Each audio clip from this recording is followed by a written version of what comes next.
Hola, ¿qué tal? Buenas noches. Estamos el día de hoy en Saturday Night Live con Sergio Emilio Herrera Gómez. Él es estudiante de la licenciatura en Derecho en la Facultad de Derecho Campus Tijuana de la Universidad Autónoma de Baja California. Ha sido concursante en diferentes concursos en el tema de derechos humanos. El primero tomando lugar en Coahuila, el segundo el concurso Sergio García Ramírez de la Universidad Nacional Autónoma de México, y actualmente es integrante del equipo que va a representar a la Facultad de Derecho Campus Tijuana en la American University Washington College of Law en Washington, D.C.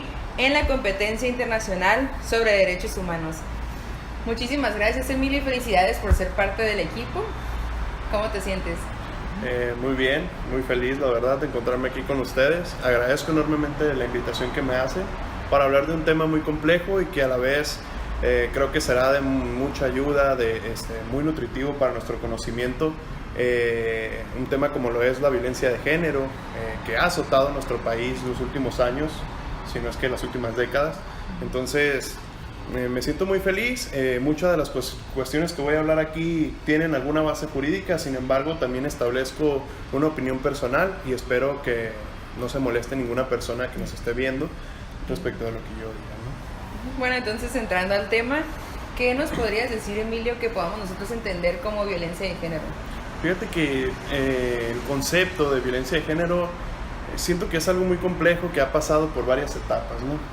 Se confunde mucho con lo que viene siendo la violencia contra la mujer, lo cual no debería de ocurrir, porque para un servidor, conforme a lo que ha leído en los diversos tratados internacionales en materia de derechos humanos, específicamente los que hablan sobre la violencia contra la mujer, al final de cuentas existe se podría decir, una fusión entre ambos conceptos, toda vez que en un inicio el concepto de violencia de género nace por un movimiento realizado por mujeres, ¿no? Que protestaban por esa falta de seguridad hacia sus personas y de respeto hacia sus derechos civiles y políticos en un primer término. Más allá de todo ello, la Convención Interamericana para Prevenir, Sancionar y Erradicar la Violencia contra la Mujer, mejor conocida como Belém do Pará, dentro del sistema interamericano, nos menciona en su artículo primero que la violencia contra la mujer es toda aquella violencia física, psicológica o sexual ejercida en contra de una mujer por razón de su género. Es ahí donde caemos en el hecho de que la violencia de género y la violencia contra la mujer tienen una gran similitud y por lo tanto para un servidor significan lo mismo. Entonces no se podría interpretar como que la violencia de género es para ambos géneros en realidad, como tanto para el hombre como para la mujer, y la violencia contra la mujer sería como más específico si existe una cabal diferencia. Sí, como te mencionaba, digamos que la violencia de género es un concepto un poco más nuevo, ¿no? De acuerdo con ONU Mujeres, abarca más cuestiones o cuestiones más allá de lo que viene siendo alguna agresión física, alguna agresión verbal, alguna violación sexual en contra de una mujer. Es decir, habla de un tema sistemático por parte de los estados. Pretende eliminar el concepto del patriarcado dentro de las sociedades, es decir, todas aquellas conductas que permiten que el hombre siga dominando en todas las esferas políticas, económicas, social, cultural, etc., ¿no? Es decir, no se basa solamente en una agresión dentro de la familia ni en la calle, sino que ve más allá de todo ello. Habla incluso de que la discriminación, hablando de ONU Mujeres, habla incluso de que la discriminación es una forma de violencia de género, las normas sociales, el hecho de que se refuercen los estereotipos que para la mujer se prevén, todo eso abona al hecho de que a la mujer se le restrinjan sus derechos, el pleno goce de sus derechos humanos, ¿no? Por lo tanto, en conclusión, violencia de género y violencia contra la mujer significan, más allá de toda norma, lo mismo. Okay. Y entendido esto, ¿cuál es la situación entonces en el tema de violencia de género actualmente en México? Estaba consultando la página del INEGI, que es el Instituto Nacional de Estadística y Geografía de nuestro país. Si bien a lo mejor no es muy confiable y muchas personas se pudieran reír por basarnos en estadísticas, digamos, de esta... que emite el propio Estado, ¿no? De esta dependencia, pudiéramos establecer que a pesar de todo ello, las estadísticas son alarmantes. Nos menciona, es apenas de agosto del año pasado, nos menciona que en México el 65% aproximadamente de las mujeres, estamos hablando de que en México el 51% de la población son mujeres, es decir, alrededor de 60 a 65 millones de mujeres. De esos 65 millones de mujeres, 65% han sufrido algún tipo de violencia de género, ya sea un maltrato por parte de su pareja, violencia en la familia, o bien algún tipo de violación o algún tipo de violencia, ¿no?, sexual. Asimismo, también se desprende que de ese 65% que ha sufrido estos tipos de violencia de género, solamente el 9% acude a denunciar estas violaciones, ¿no?, a sus derechos, de las cuales solamente el 2%, este 9% acude ante el Ministerio Público a realizar una denuncia o querella por los hechos sufridos, ¿no?, o en dado caso de alguien que haya sido testigo, etcétera, que quiera denunciar los hechos. Sin embargo, de este 9%, el 2% no acude al Ministerio Público, es decir, no busca que se penalicen las conductas ejercidas por la sociedad o por algún funcionario público. Solamente acuden ante alguna institución, como lo puede ser el Instituto para la Mujer, para obtener una clase de ayuda, es decir, algún trauma que hayan sufrido, solamente ir y obtener asesoría o consultas psicológicas gratuitas, ¿no?, una atención psicológica gratuita para poder sopesar el hecho violento que sufrieron. Sin embargo, no se judicializan los casos. Estamos hablando de que un 88% de las mujeres se encuentran en un estado de silencio, se guardan esa cuestión, se guardan ese hecho de violencia, y sin embargo las autoridades pues nunca tienen conocimiento de lo mismo, y por eso no actúan, por eso no crean las campañas que se deben de realizar, las medidas que se deben de tomar para prevenir estos hechos. Y la violencia, a pesar de las sentencias interamericanas en contra del Estado mexicano y las recomendaciones de la Comisión, etcétera, siguen sufriendo violencia de género dentro de nuestro país. Y es delicado, ¿no?, que solamente es el 9% los que denuncian. Sí, claro. ¿Y qué nos señalan los organismos internacionales en relación a la violencia de género, ¿no? Es como, ¿qué deben hacer los estados de acuerdo con el andamiaje jurídico en el tema? Te mencionaba ahorita a ONU Mujeres porque creo que es una parte integrante, obviamente, de las Naciones Unidas, que busca el impulso y la protección de los derechos de la mujer, su integridad, su seguridad. Ellos señalan que las medidas que debe tomar el Estado deben de ser, primeramente, de prevención. Y dice que lo primordial es enfocarse en las edades tempranas, es decir, que deben de acudir ante los jóvenes, a las escuelas, a realizar campañas de concientización, educar sobre la igualdad que existe entre los géneros para que exista ese respeto y puedan crecer, o sea, se sienten las bases desde que son pequeños, para que en un futuro, cuando sean adultos, no sucedan este tipo de cuestiones. Estoy hablando como un tema de prevención, ¿no? Obviamente, dentro del sistema interamericano se desprenden otras obligaciones por los casos de violaciones ya consumadas, ¿no? Habla sobre la investigación de los hechos. Tú has de saber, ¿no?, lo ocurrido en el caso González y otros contra México, la impunidad que existía, la respuesta del Ministerio Público, que más adelante vamos a hablar de eso. Sin embargo, creo que es muy importante el hecho de que los estados, de acuerdo con lo establecido por un organismo internacional como es la Corte Interamericana de Derechos Humanos, deben de realizar investigaciones serias, imparciales, por organismos que no tengan que ver con esas autoridades que violentaron los derechos humanos, ¿no? Entonces, que se dé una atención en vista de que se trata de una mujer, que es una persona que se encuentra dentro de un grupo vulnerable. Quien crea que no es un grupo, que no se encuentra dentro de un grupo vulnerable, tú lo debes de saber perfectamente. Se trata, no tendría sentido entonces el feminismo, no tendría sentido hablar ahorita de violencia de género, sino si se tratara de un grupo vulnerable, la mujer, ¿no? Entonces, se deben de realizar ciertas medidas, se deben de realizar específicamente de prevención de los delitos. Estábamos hablando con un compañero el otro día de que el año pasado no se destinó ningún solo peso a la prevención del delito por parte del Congreso de la Unión. ¿Esto qué quiere decir? Que no se han implementado los recursos suficientes para prevenir en general, no hablando específicamente de violencia de género, pero va de la mano la comisión de los delitos, ¿no? El alumbrar bien las calles, el esparcimiento, las áreas de esparcimiento, las zonas abandonadas, hacer las unidades deportivas donde las personas puedan acudir y realizar algún deporte sin un menoscabo en su esfera jurídica, etcétera, ¿no? ¿Y ha cumplido el Estado mexicano con dichas obligaciones que se desprenden de esos organismos internacionales, claro, en el tema de violencia de género?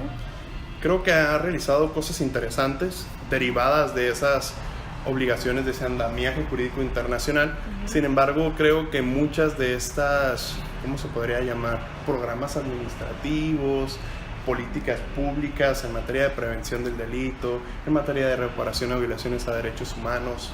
Creo que se anda también como capacitaciones, ¿no? Cursos. Sí, pero, o sea, personalmente siento que es pura simulación, ¿no? Como te mencionaba en la segunda pregunta, que hablábamos sobre la situación de violencia en México. Estamos hablando que desde 1990, por decir un año, que se establece en una sentencia como González y otras, en México existe un alto índice de violencia de género, ¿no? Desde feminicidios, violaciones sexuales que quedan impunes, que el Ministerio Público no actúa conforme, no realiza la investigación, y son cuestiones que se quedan en el olvido. Entonces, si estamos hablando de una cifra tan elevada, el 65%, quiere decir, primero, que la sociedad no ha hecho su parte. ¿Por qué? Porque no realiza la denuncia, la querella necesaria para que se inicie una investigación. Segundo, ese solo 9% que realiza esa denuncia, esa querella, o sea, que alza la voz ante un hecho de violencia, pues no se ve arropada tampoco por las autoridades por su negligente estado o forma de actuar. Es decir, no realizan una debida investigación, llegan las personas, les empiezan a decir, de seguro era por la vestimenta que traía, de seguro se fue con el novio, no se preocupe, no pasa nada, es que ya andan de voladas y cosas... Como siempre culpando a la mujer, ¿no? Exactamente, o sea, victimizándola, ¿no? ¿Verdad? Sí. ¿Sí me explico? Entonces, esa cuestión lleva a que el Estado incumpla con sus obligaciones. Por una parte, la sociedad que no denuncia, y por otra parte, cuando denuncia, las autoridades que no son efectivas en su cumplimiento de sus funciones. Okay. Y hablando específicamente ya de la Corte Interamericana de Derechos Humanos, ¿qué sentencias consideras tú que son las más importantes en el tema de violencia de género? ¿Y por qué sería lo más importante? Bueno, en el caso del Estado mexicano existen 3. Creo que una de ellas, las 3 son muy importantes, ¿no? Pero una creo que es la que a mí más me gusta, que es la de González y otras, no por los hechos ocurridos, sino por la resolución, por lo establecido por la Corte Interamericana de Derechos Humanos en contra del Estado mexicano, ¿no? Estamos hablando de que Fernández Ortega y Valentina Rosendo Cantú, que son casos similares de personas, de mujeres indígenas que fueron violadas por soldados, ¿no? Frente a su familia, en el caso de Fernández Ortega, y que al momento de denunciar, o sea, se vieron arropadas por su comunidad indígena, bueno, por una asociación de la comunidad indígena, pero también dentro de la sociedad, pues también se le repudiaba un poco, o se afectó su honra y su dignidad porque había sido una persona violada. Es decir, las costumbres que también son muy respetables dentro de las comunidades indígenas, ¿no? Entonces, se estaba poniendo un estado de defensión a estas mujeres. Se acudió al Ministerio Público, lo que te estaba comentando hace rato. Se acudió al Ministerio Público. Supuestamente obtuvieron muestras de semen que pudieran inculpar a estos soldados. Sin embargo, estas evidencias fueron destruidas por el propio Ministerio Público. Cuando quisieron avanzar en la investigación, cuando quisieron avanzar en este proceso penal que se debía ejercer, dijeron simplemente que ya no existían ninguna prueba, que ya se habían perdido las muestras, etc. Por lo tanto, los casos quedaron impunes. Fue como fue avanzando el caso hasta llegar a la Corte Interamericana. Hablaba de que no se judicializaron los hechos porque pues, no existían las pruebas suficientes, etc. La Corte dijo que en los casos de violación, con que la persona diga que fue violada por las características de una violación que se comete en un lugar vacío, o sea, que no hay... Normalmente una violación se realiza en un lugar donde no hay testigos. ¿Sí como alejado. Solamente los que van a violar a la persona y la persona, por lo regular. Entonces, el hecho de que todas estas, se pudiera decir, evidencias que existieron pero que desaparecieron, aunado al hecho de que ella está diciendo me violentaron, o sea, son cuestiones que te marcan a ti como autoridad que efectivamente ocurrió algo, que es tu deber investigar, llegar al fondo del asunto y tú no lo hiciste. Por lo tanto, creo que es un tema muy importante sobre la violación, sobre el actuar de las autoridades militares y asimismo sobre el fuero militar. Y por otra parte, el caso González y otras, como te mencionaba, para mí el más importante. En primera, porque se habla sobre la justiciabilidad de la Convención Belém do Pará, es decir, la Corte Interamericana es competente para conocer sobre violaciones a la Convención para la eliminación, para prevenir, sancionar y erradicar la tortura. La respuesta es que sí, pero solamente del artículo 7, de acuerdo con lo establecido por el artículo 12, que autoriza a la Comisión para atender los casos de violaciones al artículo 7 únicamente. Por lo tanto, al emitir su informe, el asunto llega a la Corte Interamericana y es ahí donde se puede judicializar el caso. ¿Y qué decir de los hechos del mismo, no? O sea, que fueron encontradas en un campo algodonero. Y de hecho creo que es más conocida, ¿no? Por el caso del campo algodonero que... De hecho, sí se le llama el caso del campo algodonero contra México. ¿Por qué? Porque fueron estas tres, eran tres muchachas, desde ellas menores de edad, que fueron secuestradas al salir de su trabajo, de la escuela o del lugar de la casa donde trabajaban, y fueron encontradas meses después en este campo algodonero, mutiladas, que habían sido violadas. A algunas les arrancaron sus pezones. Entonces, creo que es un tema que te mueve mucho cuando lo lees, que te llama mucho la atención, y que si tenías algún prejuicio sobre la violencia de género, al leer este caso te das cuenta que realmente existe esta cuestión, ¿no? Sí, y aparte qué delicado que las personas que deberían de ser protectoras de derechos humanos, o sea, protectoras en sí de la población, digo, te dejan en un estado de indefensión. Sí, las propias autoridades, ¿no? Que deberías de acudir a ellas pidiendo auxilio, sintiéndote arropado, y contrario a ello, pues no se cumple con esta función por parte del Estado. Y Emilio, pues entonces, ¿qué le recomendarías tú a los jóvenes estudiantes, abogados, para que se involucren en la prevención o la erradicación de la violencia de género? Yo les diría que si tienen algún prejuicio sobre la violencia de género, sobre el feminismo, obviamente se ha visto afectado por ciertas corrientes que intentan, ¿cómo se podría decir sin ofender a nadie? Que intentan llevar causas que la verdad no tienen ningún sentido o que parecen absurdas para la gran mayoría de la sociedad, cuando el feminismo en realidad lo que busca es una igualdad, busca el respeto por los derechos. Exactamente. Sí. O sea, tiene como finalidad una igualdad por medio de la equidad, de goce de derechos, de acceder a puestos públicos, de que se les deje votar, etcétera, ¿no? De tener los mismos sueldos, a mismas funciones dentro de una empresa, etcétera.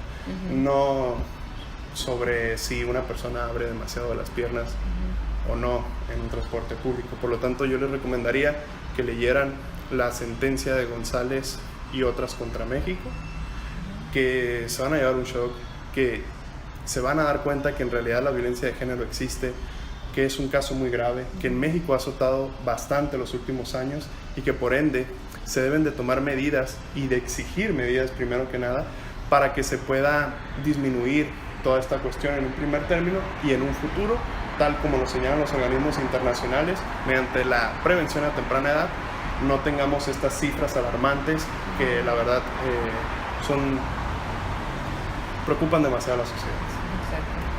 Bueno, Emilio, muchísimas gracias por tu tiempo y por esa entrevista que la verdad fue muy, muy fructífera. Espero que a todos les sirva o les llegue un poco de esa información. A todos los que nos están viendo, ya saben que nos ayudan mucho dándole like al video, compartiéndolo para que sus contactos también les pueda llegar la información que sale de estas entrevistas. Y también no se les olvide que tenemos nuestro canal de YouTube, que es igual Saturday Night Live, para que puedan estar siguiendo el canal y puedan ver los videos que próximamente vamos a estar grabando. El próximo sábado, de hecho, vamos a tener una entrevista con el doctor Elviro Aranda. Él es un exdiputado de Madrid, España, y nos va a tocar temas sobre la constitucionalidad en España. Entonces, muchísimas gracias y nos vemos el siguiente sábado.